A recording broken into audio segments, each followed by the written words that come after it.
हनुमान जी महाराज इनको साक्षात दंडवत प्रणाम करता हूँ। मंच पे विराजमान मेरे बड़े भ्राताश्री डॉक्टर मोहनलाल जी जो यहाँ के प्रधानपति हैं, इस ग्राम पंचायत अमराबाद के प्रमुख व्यक्ति सरपंच साहब राकेश जी हलवाड़ा, मेरे छोटे भाई जगदीश जी, मेरे साधु जो पूर्व सरपंच प्रतिनिधित्व कर चुके हैं गंगा साई जी, मेरे भ्राताश्री, सभी मंच पे बैठे हुए हमारे गुरु जी और मुरारी भाई साहब, सभी गुरु जी सबको प्रणाम करता हूँ। आज बहुत बड़ा सौभाग्य है कि मेरे जैसे अभिनय से आदमी को इतने गुरुजनों का दर्शन करने को मिल रहा है और इन गुरुजनों का इतनी बड़ी महिमा है और इतना बड़ा, क्योंकि आज मैं आपके सामने बोल रहा हूँ। आपने ये प्रोग्राम क्यों रखा है छोटा मोटा, जैसे गुरु जी है हमारे लड्डू राम जी ने मुझे सजेशन किया है, तो उसके लायक तो मेरा बुखार बिंद और मैं इतना पढ़ा लिखा भी नहीं, पर क्या करूं, आपने बुला ही लिया है और मैं आ ही गया हूं। तो आपने जो मेरा स्वागत किया, सत्कार किया, मैं आप सभी गुरुजनों का साक्षात दंडवत प्रणाम करता हूं, आपका अभिनंदन करता हूं, आपका आभारी रहूंगा। आप सभी गुरु जी लोग हैं यहाँ पे, आप ये मत समझना कि मैं आपको कोई सलाह दे रहा हूँ, क्योंकि गुरु जी को सलाह दे वो गणेश जी की बुद्धि जो भी तो आप यह समझ लो कि एक शिष्य था हमारा, जहाँ ये बच्चे आज बैठे हैं, मैं भी कल बैठा था, मेरी 52 वर्ष की उम्र होगी, इस उम्र में जो सीखा आज समझा वो आप सभी गुरुजनों के सामने पेश करने के लिए मैं आपके सामने विराजमान हूं।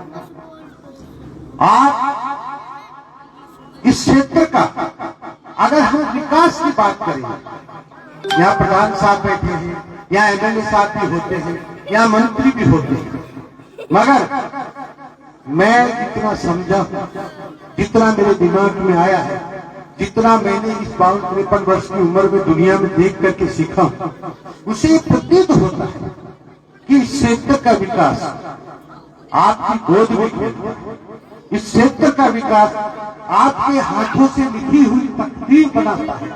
आप सभी गुरुजन यहाँ पे बहुत महान व्यक्तित्व के धनी हो। इस बात को मैं अमराबाद में जब भी स्कूलों में कहीं जाता हूँ बताता रहता हूँ कि स्कूल के अंदर गुरु जी हमारे लिए एक देवता रूपी, एक भगवान रूपी है और स्कूल हमारे लिए एक मंदिर है, जिस मंदिर में हम एक अनगिनत बच्चों को, पत्थरों को हम आपके पास भेजते हैं, आप उनकी मूर्तियां बना करके देते हो, जो आज इस मंच से बोल रहा है और इस भारत देश में ये आप लोगों की ही देन है, जो इस पूरे भारत में किसी भी बड़े शहर में अगर आपके शिष्य प्रहलाद का नाम लेंगे तो कर्नाटक से लेके आप पूर्व से लेके पश्चिम और उत्तर से लेके दक्षिण तक वहां के टॉप लेवल के व्यक्ति इस बात को जानते होंगे कि किसी गांव का एक व्यक्ति है जिसे भामाशाह प्रहलाद।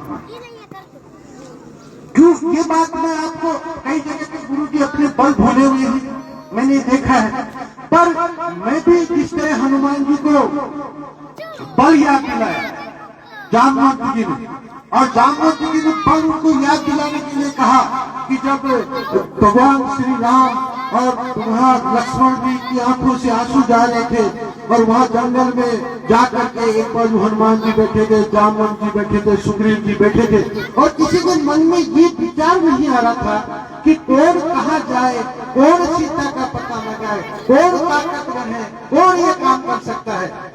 जब वहां पे कहा गया था और ये कहा गया था जामवंत जी ने कि कहे पति सुन हनुमाना का तुझ साथ रहे बलवाना, पवन करे बल पवन समाना, बुद्धि विवेक विज्ञान निदाना, प्रिंस नगर कीजिए सब काजा, हृदय राज कौशलपुर राजा, कौन सुबाज कभी लगवाई जोड़ी हो तुम पाई। जब भगवान हनुमान जी की धरती लाल लाल आसमान धुंधने लगा, धरती लाल लाल होने लगे, हनुमान जी को अचानक पानी याद आता है और वहां से छलांग लगाते हैं और लंका में पहुंच जाते हैं। मेरे गुरुजनों, ये आपका शिष्य की आवाज है, ये आपको ये बताने के लिए आया है कि आपके अंदर भी बहुत बड़ी ताकत है, आप भी बहुत कुछ कर सकते हो इस क्षेत्र को, आप बहुत बड़े बड़े लोगों को यहाँ पैदा कर सकते हो, क्योंकि आप जब पुरातत्व में जाएंगे और चाणक्य जी गुरु जी को याद करेंगे। और उसका जब मगध राज्य में जाना होता है और वहां का राजा जब उसका अपमान करता है और वो राजा को टोपी बांध करके ललकारता है कि हे राजा, इस शिक्षक को इतना कमजोर मत समझना, इसकी गोद में इस राज्य का बड़ा और विकास बहुत खेलता है। आप वो गुरु जी हो, आप अपनी ताकत जगाओ, हम आप पे आश्रित हैं। यहाँ के गरीब किसान कमजोर लोग आप पे आश्रित होकर के अपने बच्चे की अंगुली पकड़ करके आपको स्कूल में छोड़ के जाते हैं और वही चाहते हैं कि मेरा बच्चा बड़ा बनेगा, मेरा बच्चा IAS बनेगा, मेरा बच्चा IPS बनेगा। किसी दिन इस पृथ्वी पे इन गरीब लोगों का, कमजोर लोगों की आवाज बनेगा और लोगों की सेवा करेगा। आप लोगों के अंदर बहुत बड़ी ताकत है। और मैं ये समझाना चाहूंगा कि आज इस क्षेत्र के अंदर अगर कोई कमी आ रही है तो शिक्षा के साथ साथ मतलब संस्कारों का भी बहुत बड़ा एक नया डेवलपमेंट किया जाएगा। क्योंकि अभी जो जमाना धीरे धीरे बदल रहा है वो संस्कारों से भी पिछड़ता जा रहा है, हमारी परंपराओं से भी पिछड़ता जा रहा है। और आप उससे जड़ के मालिक हो। जहां आप बच्चे की कढ़ाई करने की शुरुआत करते हो, आप नींव भरने की शुरुआत करते हो, उस नींव पे पत्थर रखने वाले आप लोग हो। तो मेरा आपसे निवेदन रहेगा कि आपने सभी अच्छा टेक्निकल और विद्वान तरीके से आप पढ़ा रहे हो, पर बदलते समय के मुताबिक आपको संस्कारों को भी बच्चों के अंदर प्रतिभूत करना है, उनको सिखाना है। अभी कई स्कूलों में मैं गया था, वहां माँ बापों को बुला करके बच्चों से पूजा कराई जाती थी। ऐसे जो छोटे छोटे प्रोग्राम होते हैं उनसे बच्चे माता पिताओं से कैसे जुड़ा रहे, परिवार से कैसे जुड़ा रहे, संस्कार से कैसे जुड़ा रहे। यहाँ मैं राजनीति के उसके हिसाब से नहीं आया हूँ। मैं जब भी स्कूल में जाता हूँ, बच्चों में जाता हूँ, गुरुजनों में जाता हूँ, तो मैं स्कूल की बातें करता हूँ और स्कूल संबंध ही मेरा वो रहता है। अभी कई दिनों से मतलब जिस प्रकार से गुरु जी बता रहे थे, इतना बड़ा तो नहीं बनाए, गुरु जी से प्रार्थना करूंगा। मैं तो आपका शिष्य हूँ। मैंने आज तक किसी गुरु जी, कोई भी मान साहब ये नहीं कह सकता है कि मैंने जब भी किसी का गुरु जी का फोन उठाया तो मैंने ढोक मान साहब कही कि गुरु जी ढोक नहीं। मैं आज भी आपके अंदर बच्चा रहना ही ज्यादा अच्छा लगता है कि आपके हाथ मेरे पे है और मैं आपका गुरुजन सम्मान करता हूँ। आप मुझे शिष्य की तरह आशीर्वाद देते रहे, ऐसी मेरी कल्पना है आप लोगों के प्रति हमेशा बनी रहती है। तो यहाँ दो प्रकार के लोग हो गए। एक है जो थोड़े पैसे वाले, जबकि अभी आप ये भी नहीं कहेंगे कि हर घर में शिक्षित लोग हैं। कोई 10वीं पढ़े होते, कोई 12वीं पढ़े होते, कोई BA करे होते, नौकरी में लागे वो एक अलग मैटर करते, मगर पढ़ाई से उनको पता है। फिर भी गांव के लोग पढ़ाने के लिए जागरूक नहीं है। पिछले 6-8 महीने से मैंने काफी बड़ा प्रयास कर रखा है। आपके बच्चे सरिया के, जैसे गुरु जी बोल रहे थे, सरिया के बच्चे भी वहां जाते हैं। अमराबाद ग्राम पंचायत की हेडक्वार्टर स्कूल है और वहां पे पूरे बच्चे नहीं जाते हैं। जबकि आप जानते हो कि 2 टीचर लगाने का 25,000 रुपए का मंथली खर्चा आता होगा हर महीने का। उसके बाद भी आपके बच्चे जा नहीं रहे हैं। बार बार गुरुजन आकर के आपके घर पे जा रहे हैं, वो भी पूरी ताकत के साथ लगे हुए हैं, बड़ी मजबूती के साथ लगे हुए हैं। उनको माँ बापों को समझाने का प्रयास करते हैं, उनको जागृत करने का प्रयास करते हैं कि आपके बच्चों को भेजो। अब जो दूसरा पक्ष रहेगा जो थोड़े पैसे वाले, वो सरकारी स्कूल में अपने बच्चों को भेजते हैं, वहीं पढ़ा के दिखाते हैं, वहीं भागदौड़ करते हैं। मैंने इसी बात को समझ कर मैंने ऐसा प्रयास किया कि क्यों नहीं अमराबाद ग्राम पंचायत की स्कूल को अपने को एडॉप्ट करने नहीं चाहिए। अमराबाद ग्राम पंचायत में जो भी मेरे 3-4 गांव हैं, 4-5 गांव, सभी बच्चे वहां और वह बच्चों को जो हाई एजुकेशन, हाई टेक्नोलॉजी के अंदर बच्चे पढ़ते हैं, ऐसी व्यवस्था मुझे यहाँ करनी है। इन सपनों को लेकर मैं पिछले 6-8 महीने से गांव के अंदर लगा हुआ हूं। गुरुजनों का भी मतलब अटूट परिश्रम मेहनत है, पर लोग बच्चों को पढ़ाने के लिए अब पेट में पानी तो डाला तो पेट तो बड़ो है, अब पेट बड़े तो घोड़ भी जाएंगे। गुरु जी भी ऐसी कोई दवाई हुई कि घोड़ को पिला देंगे, मेरे पास भी ऐसी कोई दवाई कोई नाक पकड़ दे दी पास पी। तो इसके लिए भी यहाँ के जितने भी सौभाग्यशाली बच्चों भी जितने भी गुरु जी है, आप यहीं के रहने वाले हो, आप अपनी ढाणी में अपने लोगों को, अपने गाँव वालों को शिक्षा के प्रति जागरूक करो। और ये जागरूक क्यों करो, कोई आदमी के समझ में नहीं आ रहा हो तो जागरूक क्यों करो। वो अमराबाद गांव खाली है, काल इंडस्ट्री जाओगी, ये जमीनें भी चली जाएगी, थाके कहेगा मांगे पीसा जाएगा। पर जतरा भी किसान आदमी ने जमीन बेची थी, वह पैसा बीत गया और वह खाली है, वो पैसे से कुछ कर नहीं सकते क्योंकि उनके पास वो नॉलेज नहीं है, उनके पास वो आवड़त नहीं है कि उन पैसों से कोई दुकान डाले, कोई फैक्ट्री डाले, कोई इंडस्ट्री डाले, कोई काम काज कर ले, ऐसी व्यवस्था ही नहीं। और धीरे धीरे एक जमाना था जब राजा महाराजाओं का जमाना था तो युद्ध होता था और बाहुबली लठ है ताव से किसने ज्यादा लाठी, किसने ज्यादा बंदूक है, जीत गया तो राजा बन गया।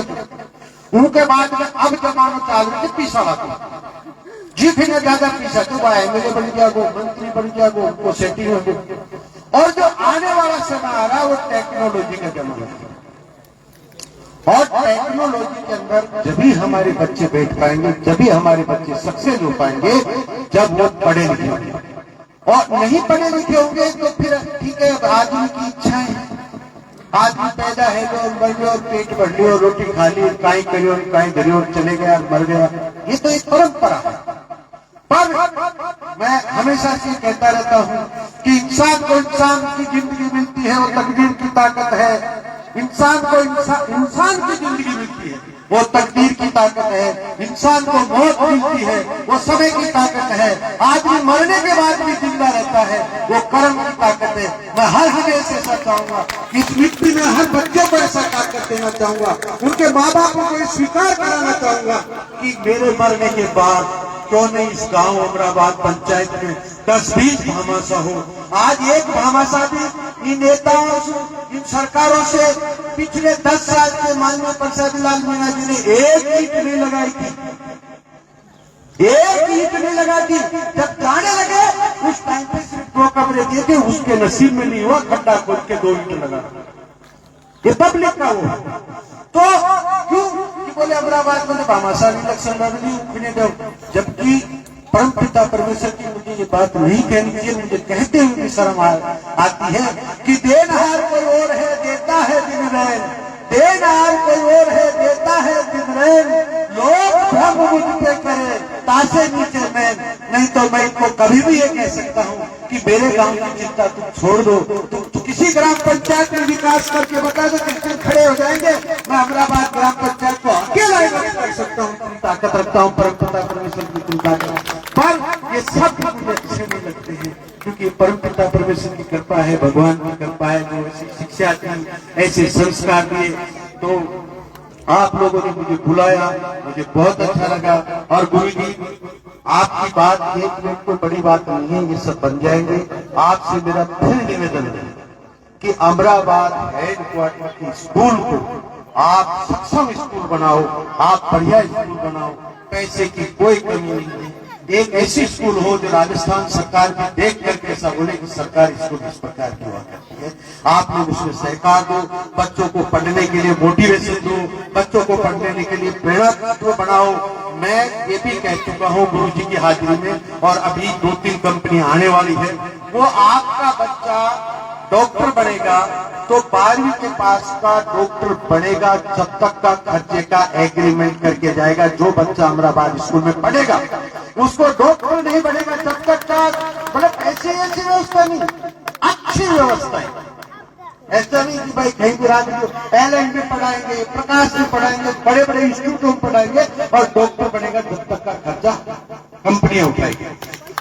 आप उसको IAS IPS बनाएंगे, दिल्ली पढ़ाएंगे तो अच्छी फैसिलिटी के साथ। वैसे कृपा आप लोगों की, दिल्ली में जो हॉस्टल बन रहा है उसमें आपका भी कमरे हैं, आप लोगों के पचवाड़ा सेक्टर से भी हम वहाँ पैसे पहुंचाए हैं, और अपना अलग से पचवाड़ा सेक्टर की वहाँ व्यवस्था दिल्ली में आप लोगों के आशीर्वाद से करवाई है, हो गई है भगवान की कृपा से। तो अब उसके अलावा भी जितना भी होगा वो सारा खर्चा कंपनियां देगी, आपको कोई जरूरत नहीं। सिर्फ आप लोग इन बच्चों को मोटिवेशन करो, इनको पढ़ने के लिए इनके माँ बापों को जागरूक करो, बच्चा क्यों जा रहा है। और दूसरी बात, आप इसी उम्र से इनको एक पता भी हो कि मैं क्यों पढ़ रहा हूं, मैं पढ़ के क्या करूंगा। क्योंकि अभी जो बच्चे पढ़ रहे वहां स्थित मुझे बाहर का चौरास बैठ क्यों पढ़ रहे थे, कोई काय पढ़ रहे। अरे बेटी के जब आपको मुझे ये पता था कि आज मुझे बोल में बुलवा दिया आपने कि ये पहले एक ऑटो इंजन आओ, वो ऑटो इंजन हमारे गांव में मार कर अब ऑटो इंजन तो हमारे 5-6 जना पिताजी तो परिवार 5-6 जना को अब उन्होंने सिखाई वो लोन पे जाए तू लोन के लिया बैंक का आओ और हमारे बगल में खेता है नली जी जिम्मा के डोकरों भाग और मैं ये ध्यान रखता था कि वो जब तक नहीं जाते थे जब तक हमारा डोकरा ने हमारे काका ने बाबा ने चुप की आवाज आप समझिए। आज आपके बेटे के पास, आपके भाई के पास इस देश के 17 नेशनलाइज बैंक है, जो 11 बैंक पूरे भारत के अंदर मैं मोटिवेशन करता हूं, मैं लोन बुलाता हूं, मैं लोन का पूरा वो करता हूं।